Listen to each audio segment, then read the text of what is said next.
Hey, what's up, everybody? This is Charles Sabanson, and welcome you guys to another episode of the DREAMERSPRO show. We cover everything from sports, hot topics, classic debates, entertainment, and we give you guys a fresh perspective on things and how we see them. And today we're going to be talking about that damn JJ Redick.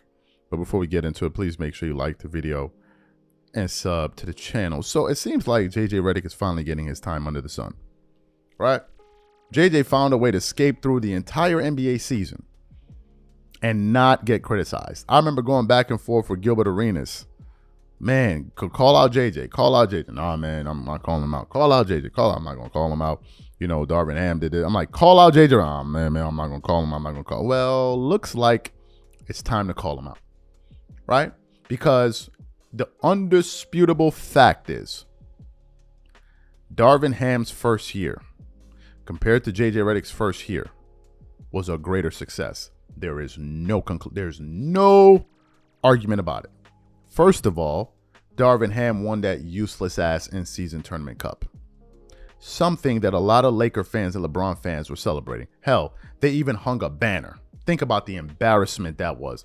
They were popping bottles of champagne like they won a championship. So that meant something, right? In that same first year, Darvin Ham helped lead them to the what? To the Western Conference Finals. That was his first year as a head coach. The following season, they lost to the Denver Nuggets, I think, in 5 games. So JJ was supposed to be this upgrade. And guess what, folks? The Lakers went out in 5 games. Because the excuses they were using before was, oh, man, you know, if we can get anybody but Denver, if we can just get anybody but Denver, we'll be fine. If we can get just anybody but Denver. And then what happened? What happened? Was this last team that just beat him, was that Denver? No, I think that was the Minnesota Timberwolves. And shout out to Anthony Edwards. Going through the tunnel talking about Ant-Man, Batman, Superman. Wolves in 5. Wolves in 5, right? So we got that. But throughout this series, JJ Redick proved just how much of a buffoon and a clown he was, especially with some of his antics and his immaturity, that a lot of you dudes were trying to characterize his passion. Oh, he's just so passionate.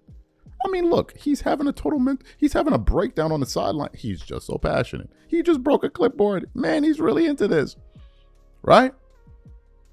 And as that was happening, I was going to the internet and I came across an article. And it was like old clips of JJ Redick on the ESPN surface that are making him look bad. I'm like, well, this is interesting. This is interesting. So I was like, well, let me do a little bit of digging here. Let's see if we can pull up some clips of JJ Redick making a complete buffoon of himself on ESPN. And folks, there was a lot of material, but we're just going to play a little bit of it for you guys. And then we're going to come back and continue on the show. Take a listen to Pat Riley here himself. JJ Redick here himself making a fool of himself on ESPN. Take a listen to that there. I think that the overriding point that we're making, no, not that anyone wants anyone to punch anyone in the playoffs, but there is a degree, the softening of the game, a lot of it comes from the constant complaining to the officials, the constant whining, the constant selling Michael Jordan didn't complain to the officials. Michael Jordan, Larry Bird didn't. Come on, guys. He wasn't selling calls this nostalgia that you have for the 80s and 90s, like a great era of basketball. It's awesome. But it's at the expense of our generation of players, and it has been for the last 15 years. And it's annoying. That's annoying, Stephen. That is a joke. That is a joke. You got to be clear. It's an absolute joke. You know it's true, man. It's not true. It's not true. Today, at the expense of today's players. But the players in the 90s didn't complain. Gary Payton didn't complain. Nobody said they didn't complain. Come on, man. We all know. We all know that Jordan complained. We all know that Magic complained. That's where you lose your argument. You can't find people that said Larry Bird, Magic Johnson, and others didn't complain. Magic Johnson and them were complaining all the time just said about our generation of players complains, and that's nobody said that. Those guys didn't complain on Nobody literally said that. Every single play when they did or didn't get a call. They also weren't selling. Did you watch the Spurs dynasty? You're telling me Tim Duncan didn't complain all the time? Well, that was a lot more recently than we're talking about. That was the 90s. Second of all, well, I mean, the dynasty really was in the 2000s. And when he did, we complained about him complaining. Huh? I didn't hear that. When he did complain, we complained about him complaining. We told players stop whining back then, too. There's also so why should y'all be absolved from it? The whole concept. I'm not saying we should be absolved from it.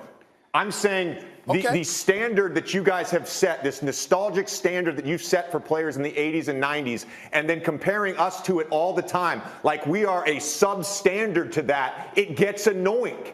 And a lot of your arguments, like complaining to the officials, that's the same thing that players did back then. And if you want to watch finals games that are 75 to 72, by all means, have your nostalgic era, please. No. The nostalgic era that we're talking about, that we're lamenting, is not players complaining. Not me, anyway. What I'm saying is that the officials shouldn't be looking to tee up people and eject dudes just for getting in each other's face when obviously there's no fisticuffs taking place. And that's a problem. What are you talking about? They did in game 2. They did it in game 2. Not in game 2, right. Him. I thought we were talking about the game. I didn't thought we were talking about game 2 now. I thought we were talking about the overall old era compared to now. That's where I thought you were when you brought up the other names. That's a form of leadership. Now I want to address Stephen A's point. Since when is it players' jobs to educate people on basketball? When did that become a thing? Isn't that our job? I'll answer. I do that as my job. That's my job to educate people on basketball. I'm letting you speak, and then I'll answer. It's our job, Stephen A., to educate people on basketball. Have been doing their job. And you bring up the question, you periodically ask questions like this. Have you been in the locker room with a player? Well, that depends on how you look at it, because you've interviewed players in locker rooms, if you're me, for decades. You've done that if you're Mike Wilbon. Mike Wilbon co-authored the book that CP3 ultimately wrote. Okay, he went to a scribe in order to do that. Just because you didn't play and you didn't play on that level doesn't mean you don't Stephen know. A., don't jump on that bridge. Don't jump on that bridge. Well, you're the one that brought it up. I was not bringing it up. You don't need to tell me your track record. I have told you a million times. I'm not talking about my track record. Show. I know you are a legend. You are a legendary journalist. Mike Wilbon is a legendary journalist. That's not what I'm talking. I'm not talking about being in the locker room after a game. Well, what are you talking about then? This is you the one that brought it up. I'm asking you what you're talking about. The day-to-day work that is put in when the cameras are off. That's what I'm talking about. I'm talking about the sanctity of a locker room. But it doesn't matter. The sanctity of a practice. We don't have privilege to see inside that. We don't. The Lakers winning the Western Conference because of what Stephen A. said. I do not think they can beat the Denver Nuggets. But see, why do people make all these concessions? Oh, it was a tough back-to-back. It was a this or that. I'm not make concessions for every. I'm contextualizing the loss last night, Shannon. I know you do a great job of contextualizing, but let me speak. The problem that I have with you and others is that you make concessions for every other team in the West, not named the Lakers. If the Lakers had lost on a back-to-back, you would have said they're old and tired. Well, let me ask you this. Who are Phoenix wing stoppers on the defensive end? We saw LeBron hunt Kawhi Leonard. We saw LeBron James do what he did. Who's going to guard LeBron James for the Clippers? Who's going to guard LeBron James for Phoenix? LeBron James didn't hunt Kawhi Leonard in that fourth quarter. Clippers switched more than any team. They put him in the pick and roll. They put him in the pick and roll. Daniel Tice on LeBron James in that fourth quarter. He hit 2 transition threes. They messed up the first 3. They messed up the switch on Horn's chest. They messed up the switch on Horn's chest. Then he hits 2 transition threes. Then he hits a 3 over Daniel Tice. Now all of a sudden they're forced to double. He was not hunting Kawhi Leonard. Shannon, let me ask you a question. If Kawhi Leonard is if Kawhi Leonard is what you said, why didn't he fight harder over that pick? See, that's what Kobe did. That's what Jordan did. That's what LeBron did when he was in his prime. He fought over picks. So answer that question, Mr. Contextualization. Shannon, you're going to have to ask Ty Lue that question. Fantastic. So you heard that, right? You heard JJ Redick ranting and raving and blah, blah, blah. Let me tell y'all, the first part that we played with him and Stephen A. Smith having an argument about the eras, that right there was the reason that a lot of people went sour on JJ Redick. A lot of people stopped liking him when he started spewing out that rhetoric. And do you know what? When we first got the news that JJ Redick was going to ESPN, we actually did a show talking about how excited we were. It's on the channel. Looking forward to the things he was going to bring to ESPN. It's on the channel. But then when I saw him on there and I realized he was just another twerking ass twerker out there defending this era, go look at the interview he did with Ben Simmons. Like, is that an interview? Was that an interview? So JJ Redick now created this thing of going at the eras before him to the point where NBA legends were calling him out. Not me. NBA legends. Dominique Wilkins, Bob Cousy, Jerry West, the Michael Coopers of the world, and the list goes on and on and on and on and on. And JJ Redick just kept on making more and more enemies, alienating a lot of NBA fans. Then he had that rant on Doc Rivers. That guy never takes accountability. Did you hear him in this clip? Complaining about physicality and fouls and other. Wasn't it the same JJ Redick that was complaining about to the referees just the other day about Luka not? What happened? What's happening now is that JJ Redick's arrogance is coming to bite him in the butt. That's exactly what's happened. I heard a clip yesterday from Doug Gottlieb. He was essentially saying you can't be this arrogant with no resume. Like, it makes no sense. The level of self-delusion is just, we can't even stomach it at this point. JJ acts like as if he has 10 championships as a coach. He has not. Folks, JJ Redick, to his resume, he has 1 playoff win. That is what he has to his resume. And I am glad people are beginning to see through it, because people were giving him a pass he did not deserve. You heard the big argument that Kendrick Perkins and Stephen A. Smith had yesterday on ESPN First Take, where they were like, no, I'm going to blame JJ Redick for his inability to make adjustments.